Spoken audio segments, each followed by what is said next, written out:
Yep, it's your boy LT. We back, and today I still need 400 subscribers. I got one, so now I'm down to needing what I say 70, 69 now. Might as well look out. Ain't no pressure. I don't force, I don't never force the hand, so it is what it is. If y'all subscribe, you do, you don't. I say you do, you don't, you don't. If you do, you do. You don't. It is what it is. I appreciate the ones that's checking me out anyways. But let's get right to this video. Let's see. I'm like, Johnny, what? Of course I did that. What? He said, I done killed them. And my heart dropped. I said, what are you talking about? Where are you? He said that he cut him up with a machete. Guests at the Country Inn and Suites in Bedford, New Hampshire are settling down for a quiet evening indoors when the peace is suddenly shattered. As investigators gather the facts, they're unaware of another utterly harrowing secret hidden inside one of the hotel rooms. The following report is based on police records, and most of the footage has never been seen before until now. Please note that while the following CCTV footage is intense, it does not show anyone being physically harmed or injured. Shortly after 4:30 on August 21, 2021, two men check into the hotel.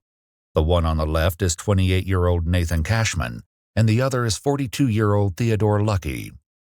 While nothing seems amiss at first glance, one of Theodore is not lucky in this situation at all. these men harbors murderous thoughts about to be unleashed. And I mean, from the time I seen this guy, I don't know, I just had a bad feeling about him. Creepy.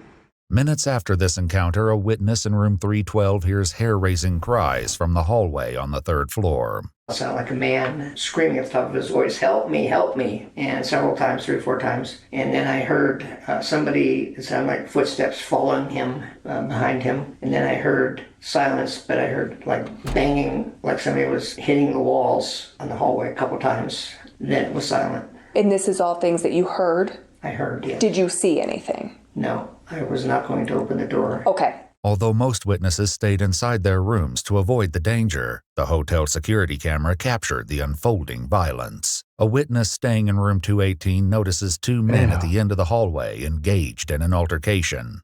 And when I got off the elevator, there was 2 men at the end of the hallway, one of which was beating one man with the hose of a fire extinguisher. And when they heard the elevator ding, they turned, and one guy was screaming, "Get the police," and the other guy started moving toward me that was beating him. So I ran to my room as quick as I could and got in with my key. And bro trying to walk like he Jason or something, or Michael Myers. So I ran to my room as quick as I could and got in with my key. And then I called the main desk about 8 or 9 times and couldn't get through. And then about 10 minutes later, I had police knocking on my door. Oh, Photographs taken of the crime scene show glimpses of this encounter near the second-floor window as guests struggle to avoid the bedlam. So my take on this is that dude, you could tell by the way dude walking, he onto something. He know, not that he onto something, he know that guy. That guy did something to him. He knows something about this guy, so he's onto him. One of the witnesses describes a desperate decision Nathan was forced to take in a panicked attempt to save himself.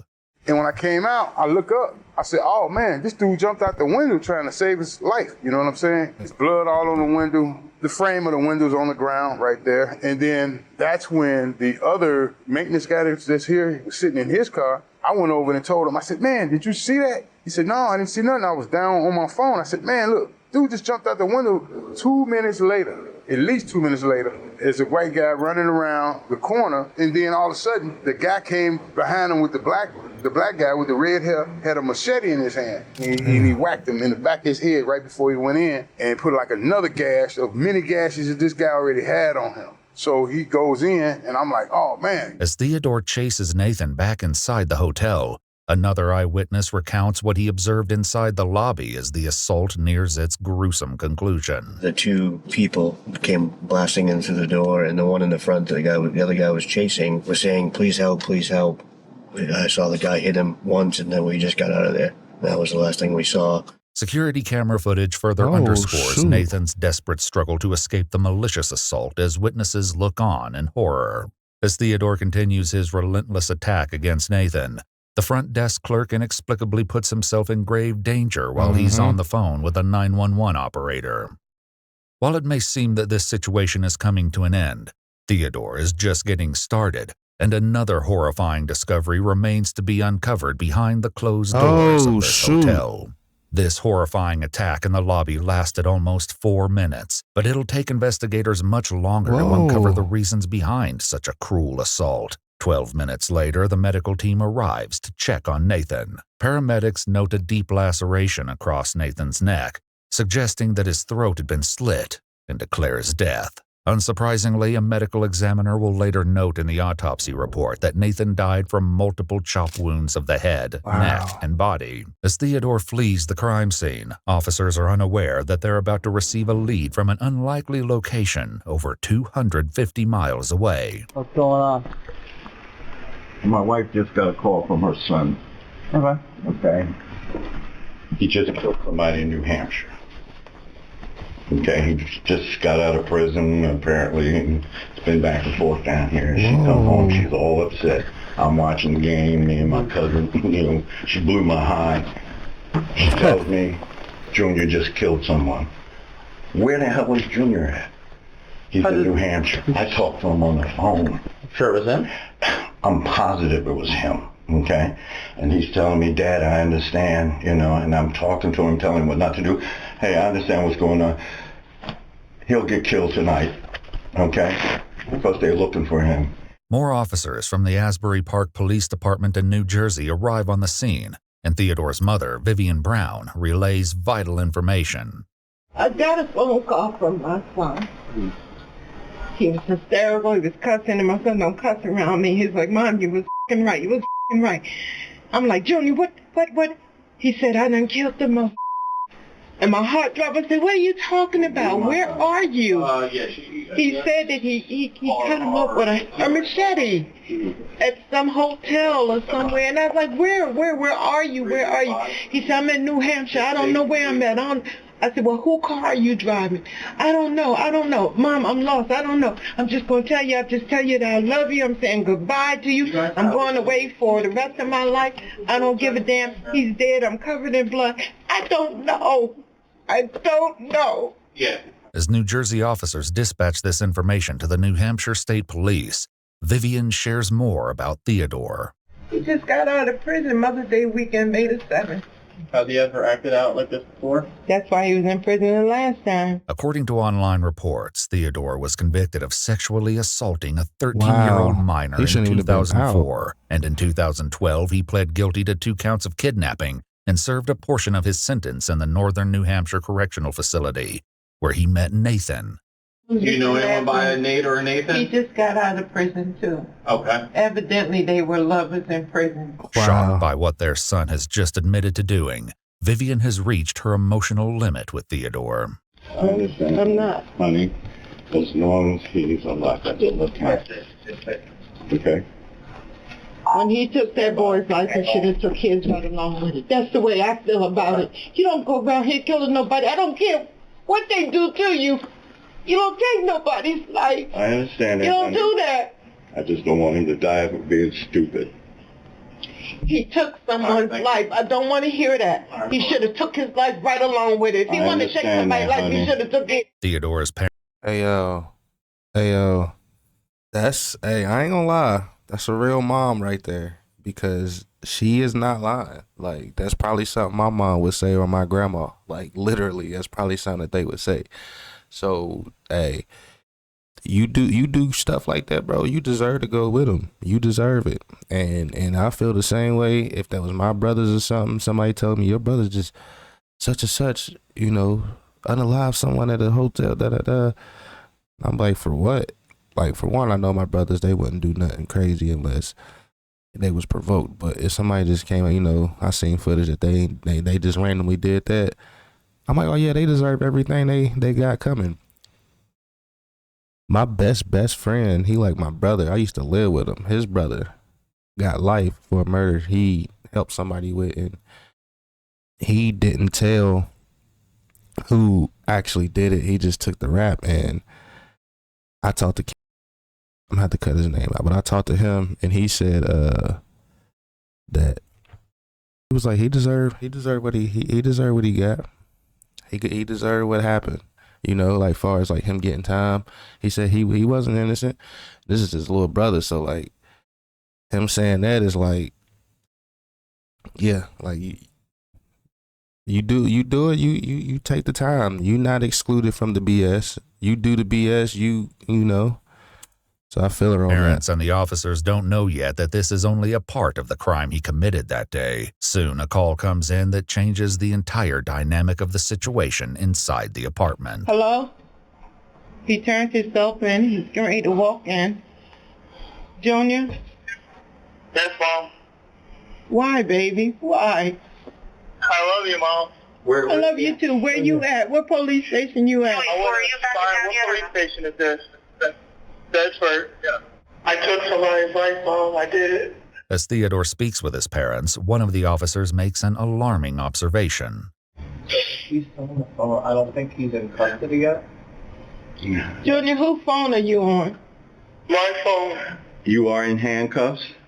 No, I'm at the police station. A fireman just walked out. Thankfully, Theodore is taken into custody without further incident. As detectives escort him into an interrogation room and read him his Miranda rights, they will soon confront him about yet another bone-chilling discovery made at the hotel. Nathan was my boyfriend. Okay. All right. How long have you guys been dating? Over 3 years. Okay. He's definitely gone. You tell me that. You get that information from me, and I'll tell you anything you want to know. I'm telling you the information that I have is that he's deceased. What happened tonight that kind of caused this? I was hurt. Yeah. He got out of prison a few weeks ago. Theodore claims that he drove from New Jersey that morning to see Nathan and arrived at the hotel around noon. We'd like to know what the interaction was in the hotel room.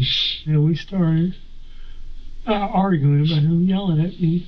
While Theodore shares about the incident, officials also know there's more to his story as they explore the timeline of events. Oh, so I just realized that was his boyfriend he killed. I thought him and his boyfriend went to the hotel and killed someone.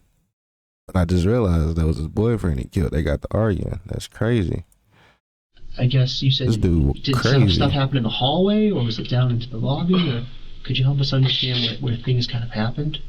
It happened in the lobby and in the hallway and all the hotel. And when you say happened, are you stabbing, or is it more of like a hitting, or how would you describe it? Hitting. Hitting? Like coming from up down? Yep. And where were you hitting him? Everywhere. Okay. Crime scene photographs show the bloody machete Theodore used in the slaughter. But shockingly, Nathan was not the only victim that day.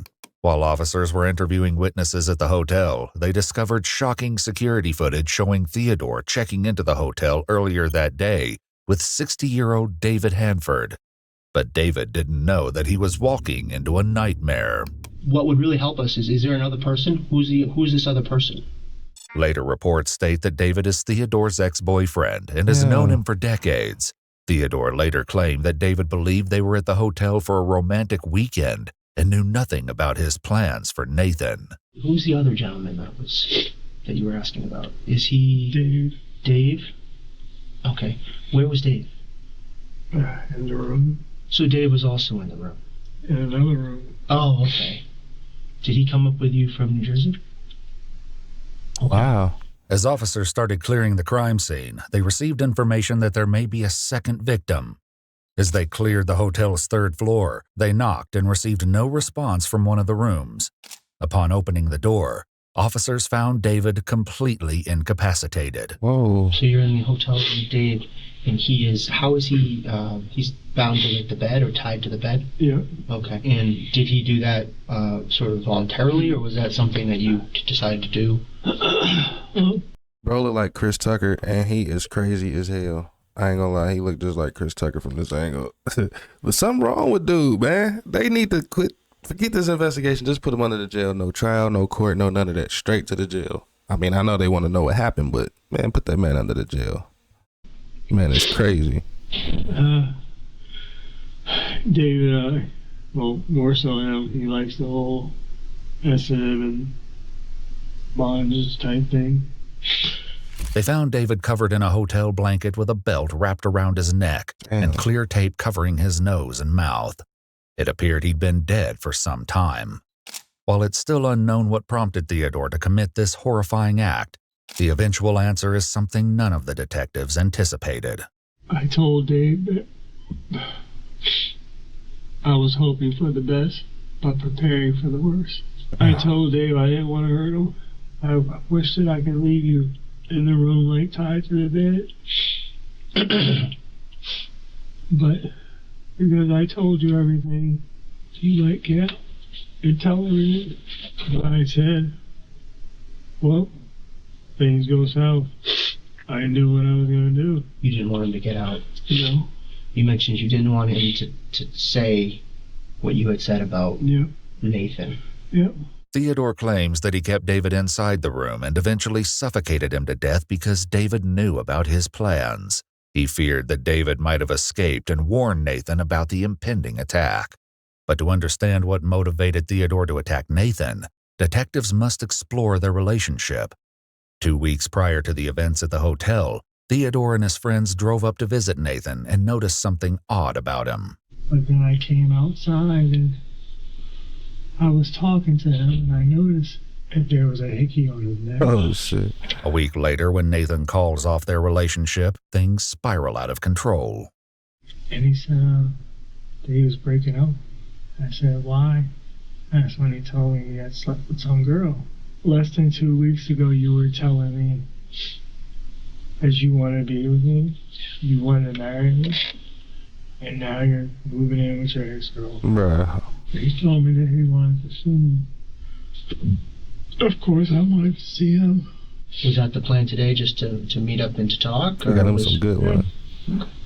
We laid in the bed together.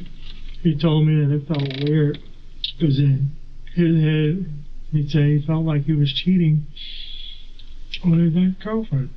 Minutes after this statement, the attack begins. Oh, shoot. I wanted to hurt him. I wanted him to feel the pain that I felt.